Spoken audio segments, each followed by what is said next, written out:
Some people do not break when life takes something from them. Sometimes we break when one public shame convinces us we were never worth much to begin with. We can lose money and still keep walking.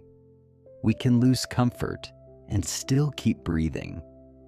But when we lose the place that made us feel useful, the place that made us feel chosen, the place that let us believe we were finally becoming someone, that is when panic begins to whisper that our whole life is over.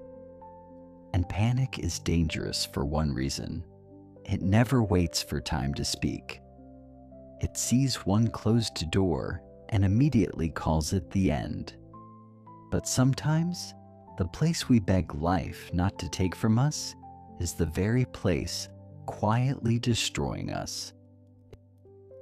If you have ever lost a role, a job, or a place that made you feel like someone, this story is for you. Because in a small village at the foot of Green Hills, a young potter once believed his future had been destroyed in a single morning. But the day he thought life had thrown him away may have been the day life pulled him out of the wrong hands. At the edge of the village stood the largest pottery yard for many miles. Its kilns burned day and night. Merchants came from nearby towns to buy its jars and grain pots. For men with no land and no inheritance, the yard was more than work. It was bread. It was standing. It was the difference between being called useful and being called a burden. Ravi had worked there since boyhood. He was 23 now. Lean, careful, strong. Not the most gifted craftsman in the yard, but steady enough to be trusted near the firing kiln. That trust mattered more to him than he admitted. Ravi had no field, no respected family name, and no savings for some grand future. What he had was a place. Each morning he entered through the same gate. Each evening he returned covered in clay dust, exhausted but certain of one thing: his life was moving somewhere. He even allowed himself to believe that one more year of saving might be enough to marry Mira, the girl whose father kept asking polite questions about his stability. And Ravi had learned that stability was just another word for being allowed to hope. So when he heard the scrape of wheel against clay and the crackle of fire, he did not just hear labor, he heard proof. Proof that he was not wasting his life. Proof that he was becoming someone. That was why the morning everything changed did not feel, at first, like an accident. It felt like judgment. The largest kiln in the yard had been packed heavily the night before. A wealthy merchant had placed a large order before the next market festival, and Master Devon, the owner, wanted everything ready in time. Men worked late. The loading was rushed. The fire burned hotter than usual. Ravi took the final watch near dawn. When the first cracking sound came, it was small enough to ignore. Then another.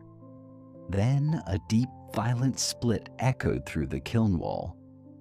Heat burst from the side like a wounded animal tearing open its own skin.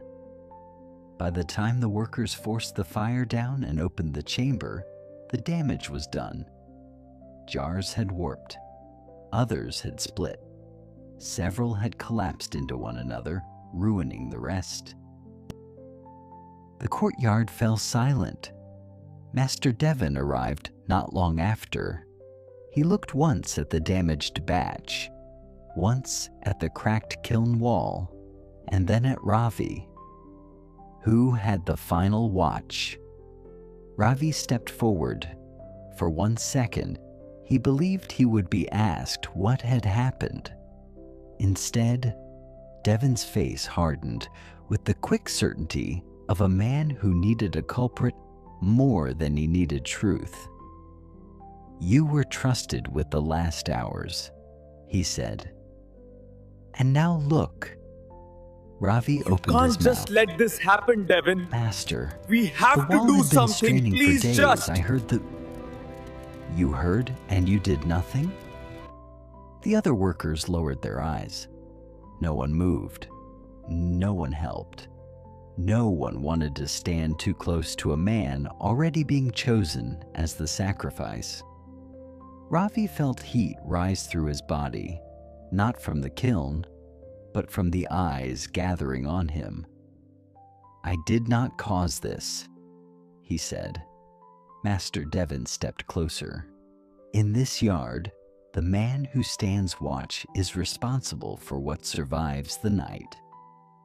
Then, in front of everyone, he pointed toward the gate. "Take your wages for the last week and leave. You will not work here again." The words landed harder than the kiln collapse itself, because a ruined batch could be remade. But a man dismissed publicly did not just lose work.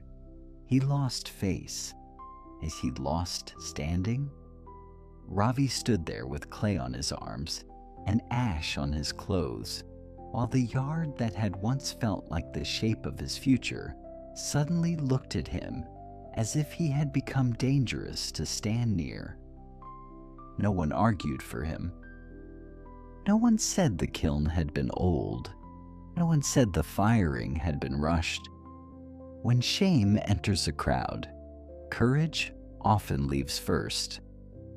Ravi took the small cloth purse they handed him. It felt far too light. Then he walked out through the gate he had entered almost every day for years, and with every step, one thought beat louder inside him. It is over. By noon, the village knew. Women drawing water paused when he passed. Men near the tea stall lowered their voices, but not enough.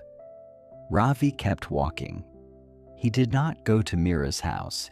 He did not go home by the main path.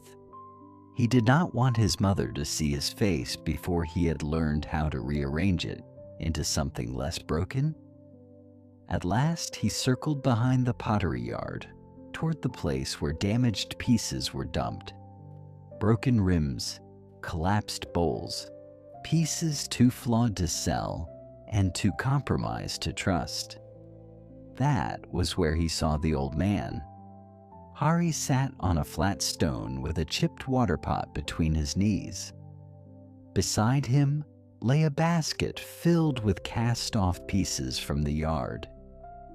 People in the village knew him as the man who repaired what others discarded, the kind of work people respected only when desperate enough to need it. Hari did not look up immediately. Then he said, almost to himself, "People throw things away too quickly when they are angry." Ravi stopped. For a moment, he thought the old man was speaking about the broken pottery. Then he realized the words had found him too cleanly. "I am not a pot," Ravi snapped. Hari lifted his eyes. "No," he said. "Pots are often judged more carefully." Ravi should have walked away. Instead, he stood there, the humiliation still burning so brightly inside him that even irritation felt like relief. "You know nothing about what happened." Hari nodded once. "That is possible." Then he looked back down at the vessel in his hands and said, "But I know this. A thing can crack long before the day someone chooses to blame the wrong person for it." Ravi's jaw tightened. "Easy for you to say." Hari said nothing. Ravi took a step closer, anger rising because anger felt better than helplessness. "You sit here repairing scraps. You do not know what it is to be thrown out in front of the whole village." Now, Hari looked at him fully. I know what it is, he said, to be thrown away by the same hands you trusted to build your future. The sentence struck Ravi silent. He went home eventually. His mother wept when she understood, not only because the money was gone, but because the village had watched him lose it. The next morning, he woke with the same heaviness pressing against his ribs. He had no plan, no alternative work, no answer for the people who would ask what he intended to do now. So by midday, he found himself back near the broken yard. Hari was there again. "There is more work than pride in this corner," he said. "That is why few men come willingly." He pushed a basket toward Ravi. Inside were cracked bowls and damaged lids. "Sort what can still hold water from what cannot." Ravi stared at him. "That is your work?" "It is work enough to feed an old man." Ravi almost laughed.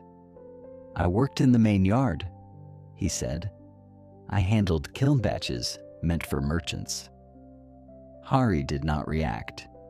"Yes," he said. "And today you are sorting broken bowls." The words should have humiliated Ravi further. Instead, because they were spoken without cruelty, they stripped him of the luxury of pretending. So he sat. At first, he worked with disgust, then with boredom, and then with the dull numbness of a man doing something far beneath the story he had once planned for himself. But Hari was not saving scraps out of sentiment. He was precise. Then Hari picked up a badly cracked lamp Ravi had already thrown aside. "This one," Ravi said, "is finished." Hari said nothing. He heated resin, pressed the fracture line, reset the broken lip, then poured a little oil into it and lit the wick. The lamp held. Its flame burned steadily. Ravi stared at it. Hari did not smile. "That is the trouble with anger," he said. "It makes people judge by the first wound they can see." By sunset, Ravi had begun sorting more carefully than he meant to. Hari noticed, the world is often in the wrong mood when it decides what is worth keeping. That sentence stayed with Ravi. 3 days later, he found the courage to ask, "Who threw you away?"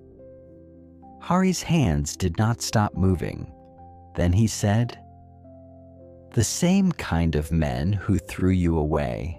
Men who needed blame to stand somewhere safer than truth." Ravi waited. Hari finally looked up. "When I was younger, I worked in the main yard too." Ravi frowned. "I have never seen you there. That is because shame can exile a man long after the gate is done with him." Hari's voice remained calm, but it was not the calm of distance. It was the calm of something that had already burned all the way through. "There was a collapse," he said. "Years ago. A firing arch failed. A worker was injured. The owner blamed the men beneath him. I was one of them." Ravi went still. "I thought if I begged hard enough, explained clearly enough, worked loyally enough, truth would matter." Hari looked down at the cracked bowl in his lap. It did not. "That day, I did not only lose work. I lost the story I had built around it. I had mistaken the yard for my future. So, when it threw me out, I thought life had done the same." Ravi said nothing. Hari continued. "It took me years to understand this. a place can feed your body while quietly starving your future. Then he added more gently, do not worship what merely uses you. A week later, the truth about the pottery yard came fully into the open. The merchant from town returned with 2 assistants and a local official. The kiln inspection revealed more than a crack. The supports had been weakened for months. Inferior clay had been mixed into premium orders. Repairs had been delayed because Master Devon kept cutting costs. Men still in the yard were being held until losses were accounted for. Not imprisoned, perhaps, but trapped, forced to remain, forced to work without fair pay. And the part that shook Ravi most was this. The yard he had called his future was not collapsing because he left. It had been collapsing long before he ever thought it was safe. If he had remained, if the kiln had not split that night, if he had not been made the scapegoat and shoved out before the merchant's return, he would still be there, still inside a place already rotting from the inside, still tying his future to a man who would gladly have used his labor to cover his own dishonesty, still begging a broken system to tell him he mattered. Ravi sat down slowly. At last he looked at Hari. I thought that day was the day my life broke. Hari was sealing the inside sime of a cracked storage jar. Without looking up, he said, maybe it was only the day life stopped letting you build yourself inside a broken place. Ravi swallowed. Hari set the jar aside and finally met his eyes. Being sent away hurts, he said. I will not lie to you about that. Shame is real. Fear is real. Hunger is real. But pain is not always proof that you have been destroyed. Ravi's face tightened. Then what is it proof of? Hari answered gently. Sometimes nothing more than this. You judged the day before time had shown you what it was saving you from. Then, after a pause, he added, what feels like rejection can sometimes be rescue arriving in a form your pride refuses to recognize. The next morning, Ravi returned before sunrise. Not because someone told him to, not because wisdom had suddenly turned him peaceful, but because for the first time since the kiln collapse, he no longer felt like a man waiting for his real life to resume. He felt like a man standing inside it. Hari gave him harder work now, resetting handles, grinding sealing ash, learning how heat changed clay, learning how weakness could be reinforced if you understood where the strain truly lived. Months later, people in the village began bringing their damaged vessels directly to the old man's corner instead of throwing them behind the yard. And increasingly, it was Ravi's hands that received them. The irony was almost too perfect. The man once cast out as damaged had begun earning his living by restoring what others dismissed too quickly. He did not become rich. The village did not suddenly apologize. Life remained life.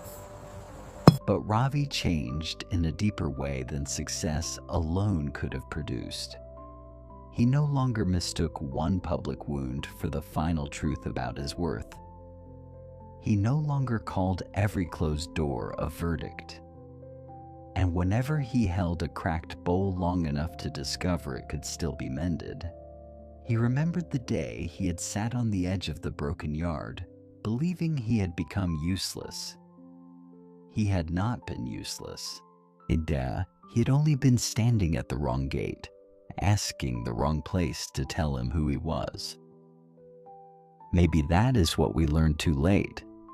We think our value lives inside the roles that feed us, the titles that introduce us, the places that make us feel chosen. So when one of those things is taken away, panic rushes in and says, "Now you are no one." But sometimes what is removed from us is not our future. It is only the place we were using to hide from it. Sometimes life does not pull us out of something to punish us. Sometimes it pulls us out because we have stood too long in a place that was quietly destroying us. So if you are losing something right now, a role, a job, a plan, a place that once made you feel like someone, or do not be too quick to decide what that loss must mean. Time may still be explaining it. And if this story found you at the right moment, write one word in the comments: rebuild. And if these are the kinds of stories your heart needs right now, stay with us for the next one. Not because stories solve everything, but because sometimes a story names a pain you have been carrying alone for too long. And sometimes that is where healing begins.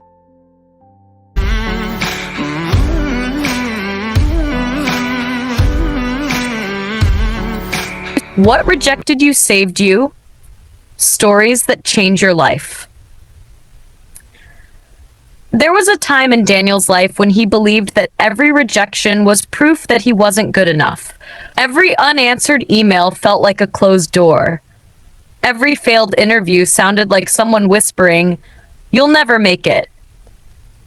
Every opportunity he lost became another stone added to the heavy backpack he carried on his shoulders. What Daniel didn't know was that life wasn't rejecting him. Life was protecting him. Daniel grew up in a small town where people measured success by one thing: a stable job. His father worked long hours in a factory, and his mother stitched clothes late into the night. They dreamed that their only son would escape the hardships they had endured. Daniel promised himself that he would make them proud. He graduated with excellent grades. His teachers praised him. Friends believed he would quickly find success. But reality had different plans. The first company rejected him. The second company rejected him. Then came the third, the 10th, the 20th. Months passed. His savings disappeared. The confidence in his eyes slowly faded. Every morning he woke up with hope. Every evening he went to bed with disappointment. People around him started asking uncomfortable questions. When are you going to find a real job? Weren't you the smartest student? Maybe you're aiming too high. Even relatives began comparing him to others. Daniel smiled in front of them, but every night he cried alone. One rainy afternoon, after another failed interview, Daniel sat at a lonely bus stop. His shoes were soaked. His resume was wrinkled by the rain. He looked at the gray sky and whispered, "Why does life keep saying no to me?" An old man sitting beside him quietly smiled. Without looking at Daniel, he asked, "Have you ever seen a shepherd pull a sheep away from a dangerous cliff?" Daniel looked confused. The old man continued, "The sheep thinks the shepherd is stopping its freedom, but the shepherd knows the cliff is only a few steps away."